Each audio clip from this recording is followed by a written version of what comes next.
So for faculty, writing cases becomes critical to their curriculum development. It's an important way of connecting their research into practice, being able to keep their curriculum current and relevant for students, and being able to apply that theory into practice. The second piece, of course, is, well then, why would you want to go to the workshop to write your case? The workshop is an excellent way to understand the fundamentals of case writing. It includes how to start with a lead in industry, how to manage that lead through to creating an interest in an opening paragraph, thinking about learning objectives, what data you might want to collect, how you draft a case, how you then take that case draft and turn it into a preliminary teaching note, how you do a class test, and then refine that case so that it's ready for publication. Each of those steps is an important phase in the development of your writing, and it's an important way of making sure that the case you produce is not only applicable for your course, but also something that other faculty might want to use.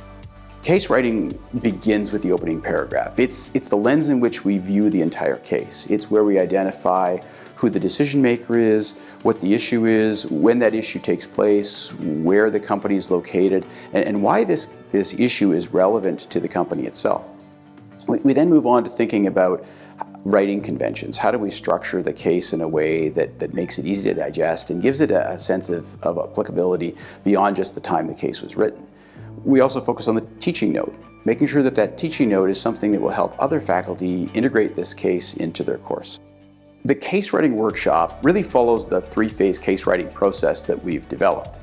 It starts with phase one, which is all about getting that opening paragraph right, developing that case lead, understanding and developing learning objectives, what your data requirements might be.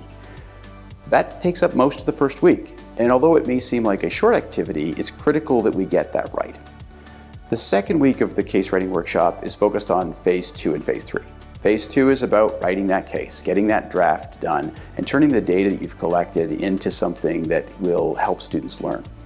We then work on a preliminary teaching note where we identify those learning objectives and how we link the theory to practice, the assignment questions, and actually go about answering those assignment questions in the teaching note. The third phase is about publishing. How do we actually get the case published? How do we get a release from the company that we're working with? How do we go through the class test and revise our case and teaching note? And then ultimately, how do we publish that through Ivey Publishing?